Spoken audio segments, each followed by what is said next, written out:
On a week when the Republican Speaker from California is ousted, we talk with the former Democratic Speaker from California. Every card that was played against him, he had dealt to his opponents. An exclusive sit-down with Nancy Pelosi. How would you real succinctly describe Kevin McCarthy's legacy as Speaker? Who do you think is going to be the next Speaker? I know who I'm supporting. Plus, Republican Young Kim with a big endorsement on our show after being on the floor as McCarthy went down. Both parties, Democrats and Republicans alike, we were in shock. All of this on a week when California mourned one U.S. Senator. Congratulations. Congratulations. And welcomed a new one. And on a week when L.A. eliminated cash bail in most instances, we sit down with controversial DA George Gascon. Do you think that cash bail is unconstitutional? Broadcasting across California, you're watching The Issue Is. L.A. Mayor Karen Bass honoring Speaker Emerita Nancy Pelosi at the L.A. Mayor's residence. You make me wonder, woman. The event featuring music from John Legend, an orchestra, Iron Fist in a Gucci glove, and a tribute video. It's on the same day where Pelosi helped lead the farewell service in San Francisco to her longtime friend and neighbor, Senator Dianne Feinstein. Dianne Feinstein is our forever mayor. And it comes just days after Pelosi's successor as Speaker lost his job. Madam Speaker, how are you? Elex Michelson. We discuss all of it in this exclusive sit-down at the L.A. Mayor's residence, Getty House. Madam Speaker, welcome to The Issue Is. Well, I'm happy to be here. Dianne Feinstein, I know there's like work friends and there's friends. Yes. She was both for you. Yeah. Can you talk about what she meant to you personally? Well, Dianne Feinstein was an iconic figure in San Francisco and then in the state. And she was really not political, not partisan in any way. She just knew what she believed in, what she wanted to get done. We were, shall we say, in different places on the political spectrum, but we were neighbors across the street. So we were literally neighbors across the street. Literally neighbors across the street. I saw her beautiful hydrangeas that she took great pride in, and then we'd see her walk the dog by the house. So we had a lot of interaction. But nonetheless, to get just to who she is, she was very values-based, very sincere, and as I say, not political, although I don't think political is, I think that's a compliment too. Right. Just over the years as mayor and then as United States Senator, she made us proud every day. She, I've said it today, that she was mayor so long and so powerfully that when she was no longer mayor, children said, when other men were running for office, can a man be mayor of San Francisco? Right. Yeah. And you described her as the forever mayor of San Francisco. Forever mayor of San Francisco. Yeah. If you were to talk to Gavin Newsom, our governor, when he became mayor, they would have to get ready for every time she came home because she would have, there's graffiti on a trash can or the street isn't clean, whatever it happened to be, she was forever mayor. What do you think is the most important lesson about leadership that we can learn from her life? Well, from her life, and really it's a lesson for everyone. Know your why. Know why you are there. What is your purpose in doing this? Because it's very difficult. It's a big sacrifice in terms of time and family and the rest. But if you know your why and all the attacks you're going to take, it's worth it. What's your why? My why are the children. I have my husband and I, Paul, we have 5 children, and just the idea that 1 in 5 children in America went to sleep hungry at night or lived in poverty, it just, again, I just couldn't, it just provoked, it got me from the kitchen to the Congress. Right. Because it was, what can we do about that for the children, always for the children. That was my why. Obviously, this has been an extraordinary week in politics. Yeah. Kevin McCarthy says that you essentially broke a promise to him to keep Democrats with him if there was a vote against him. Is that not true? Talk to us about what happened with him. No, I have no promise to him. Our Democratic members made their decision. They made a decision that, first of all, let's just say how this works. Yeah. Each party elects its speaker. You win the majority, you nominate the speaker, and you, from your party, elect the speaker. In all the years I've been there, 36 years, I remember one person crossing over to vote for the other party, and then he changed parties right at the same time. But it doesn't happen. So I don't think he could possibly have said that. He may have said he was disappointed that he lost. He thought there could be some protection of the institution. Yeah. But our members were very concerned about January 6th because he said the president was responsible, and then he went and kissed his ring. They were concerned about agreeing to a debt ceiling agreement on which we would then proceed with our appropriations, and he walked away from that. They were concerned about the impeachment of the president. There was no respect for his respect for the institution. In other words, and my thing was always the integrity of the institution is something that's very important to me.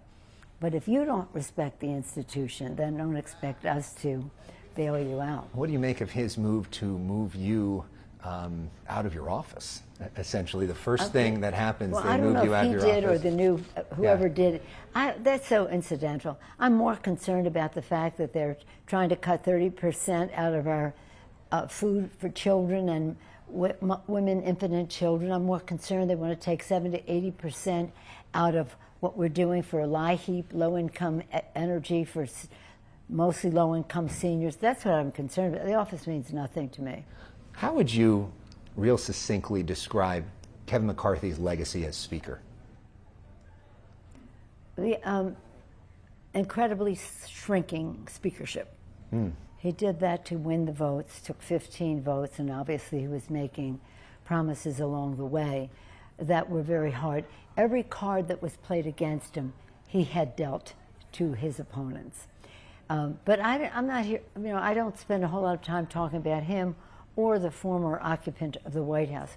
What we talk about is our children, our purpose, what we have to do to win, and to try to do so in a way that is unifying for our country. We just can't be dividing all the time. We have to be unifying for our country, and again, to try to find bipartisanship, transparency, accountability. That's why we go to Congress. And last question on this. Are you concerned about what happens next? Where do you think it goes from here? Are you concerned about funding the government, funding Ukraine, everything else that comes next? Could it be worse for Democrats now? What do you mean worse for Democrats? Meaning, it isn't our responsibility to elect the Speaker of the House. Right. So it isn't, whatever happens is maybe worse, but it isn't, it's of their own making. People are saying, well, why don't the Democrats vote for... That's not how it works. Right. They win, they choose but they have to be able to choose, because say you thought it was okay to say, well, there should have been 10 Democrats to vote. Do you know how long that would last? Yeah. Not 10 days. Right. Then they'd say, well, we don't want a speaker who has somebody from the other side, nor would I ever want to be speaker with Republican votes. Well, that's not what this is. It's not about a person in power. It's about the speakership, the second in line to the president, important power as a legislator. And your party has won the election. Your party chooses the speaker.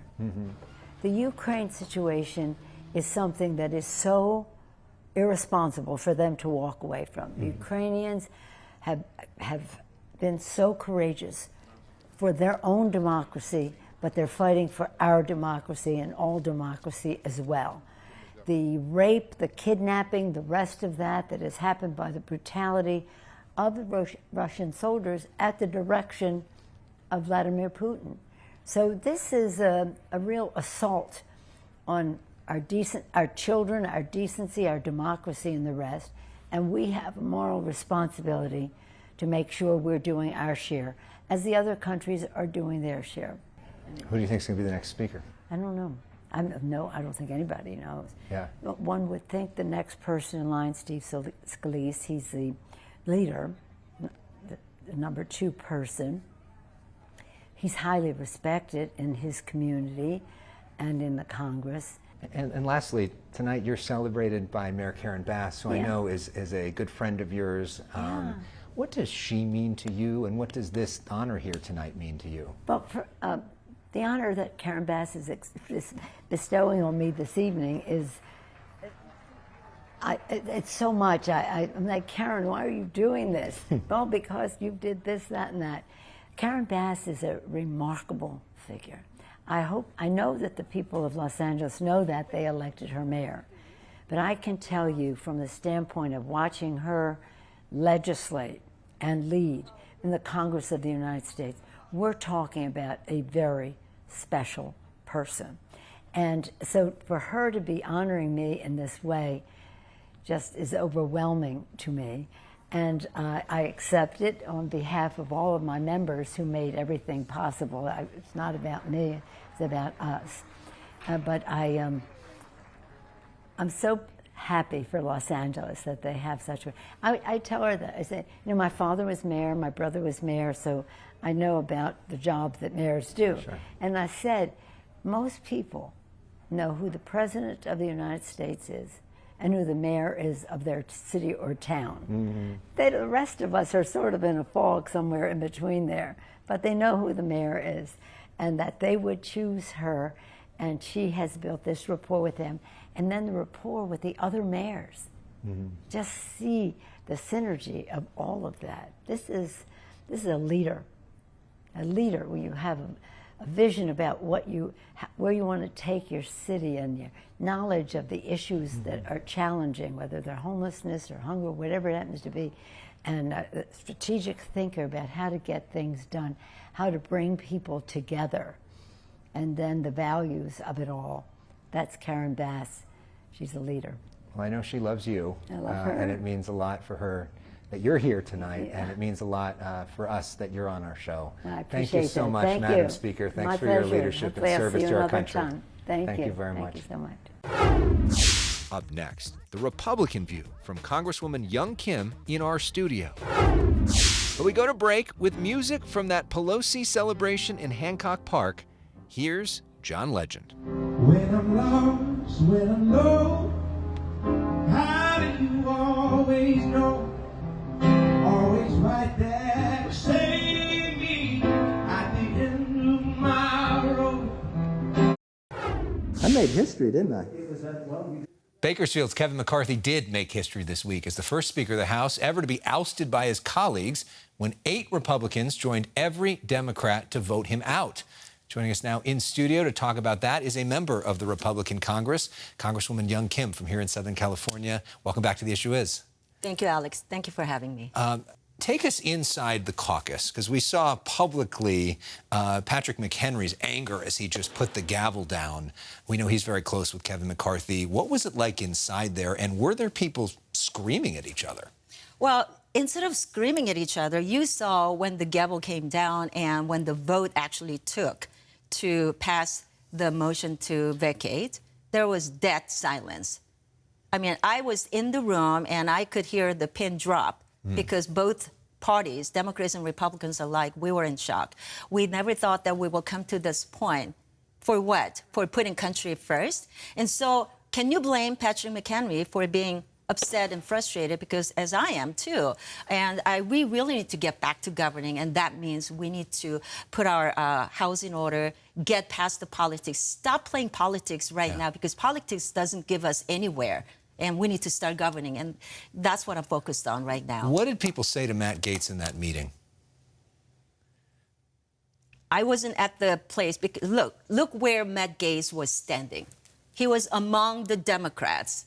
He needed to rely on 208 of the Democrats to oust Kevin McCarthy out. I didn't know what the conversation going on over there was. But again, they were in shock just looking at across the chamber, looking at my Democratic colleagues that I have very good relationships with, that they didn't think that this will come to that point. They thought we can get to a place where we can find consensus and continue the job that we were charged to do. Next week is time to elect a new speaker. We know that Jim Jordan wants the job. We know that Steve Scalise wants the job. I interviewed your colleague from Southern California, Darrell Issa, this week. Here's what he said in terms of who he's backing. I'm going to go for the 1-2 punch, and the 1-2 punch is Jim Jordan for Speaker, Steve Scalise continuing to be leader and dealing with chemotherapy and the cancer that he's dealing with, but keeping this team that generally has done the work well. I know who I'm supporting. This has to be somebody that have proven track record of delivering results, putting our country first, putting our conference united. And I believe that's Steve Scalise. Steve Scalise is who you think it is, not Jim Jordan. Do you think that Steve Scalise has 218 votes right now? We'll find out. That's my biggest question. Why Scalise over Jordan? Why Scalise over Jordan? Yeah. Again, like I said, he has proven results. He has put America first before anything, and he has proven time and time again. He has a team builder. He has a consensus builder. He has worked on policy that I align with. So some news right here on The Issue Is, Young Kim for Steve Scalise. Interesting to hear that here on this show. So you're not backing Donald Trump for Speaker? Well, it has to come from our conference. Yeah. And someone I know that has worked with the members of Congress who are in office, who understand how the House rules work, how to come up with the rules and coalesce behind those things. There is a move by some that Matt Gaetz should be expelled from the conference. Newt Gingrich, the former speaker, suggesting that. Do you agree with that? Again, there's got to be accountability for being one of those who are on the far right that is focused on dividing our conference instead of putting our conference together.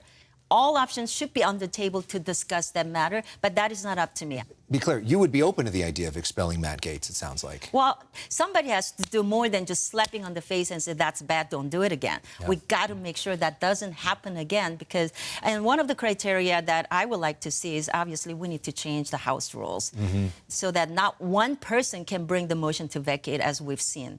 And that's not good for America, and it could happen to any speaker from this point on. Something else that's not good for America is the idea of a government shutdown. Are you worried that we're less likely to come to an agreement after this, that a government shutdown is more likely after this in a matter of weeks? We already lost a week. Next week, we'll be focused on electing a speaker. Until we have a new speaker, we cannot govern. We cannot bring the bills on the House floor. We cannot pass any bills out of the House floor. We're going to be looking at, it's, to me personally, if you're asking, inevitable that we may have to work with another continuing resolution. But do we want to get there? No. I want to finish the job right now before we need to discuss the next CR. Do you think it's realistic to get more funding for Ukraine? We need to make sure that the accountability and transparency are answered before we send any more money, equipment, or anything else related to Ukraine. So you're open to the idea, if you're comfortable with the plan, you're not somebody who's saying no more money for Ukraine at all, ever? Oh, I'm not that hardcore yes or no. Right, which is something that Jim Jordan has suggested, who, of course, is running for Speaker. He says if he's Speaker, no more money for Ukraine. All right, this is all very serious stuff. We always like to end with something fun. And I got to say, my favorite thing about you, among other things, a lot of favorite things about you, is you're a graduate of the University of Southern California. Fight on. As am I. Fight on to you. Are you enjoying the football season? Are you enjoying Caleb Williams? How do you feel about everything right now? I'm sure USC is doing well compared to other seasons that I've watched. So, I cannot predict what the final result of the season will be, but I'm glad that USC is doing well, and I hope that we continue to win. Well, I predict a national championship, and I hope I'll see you there as we cheer on the Trojans. So we're playing music on this show. This is Tusk we're ending with, which, of course, is Fleetwood Mac with the University of Southern California Marching Band. Fight on. Congresswoman Young Kim, fight on is something you're going to need to do next week. So best of luck to you in Congress. Thanks for sharing your views here on The Issue Is. Back with more right after this.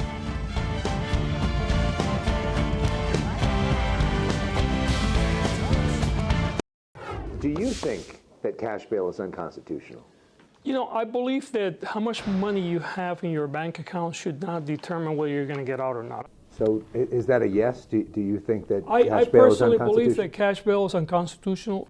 LA County District Attorney George Gascon sitting down with us for an extensive interview this week. Due to a judge's order, LA County essentially eliminated cash bail, except for the most serious of cases.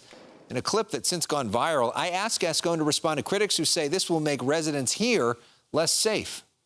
I don't believe that long-term this is going to make the county less safe. I think it's going to make us safer because it's going to create more room in our county jail to hold the people that are dangerous. What do you think is the biggest misconception out there about you? I think that the biggest misconception about me is that I don't care about public safety.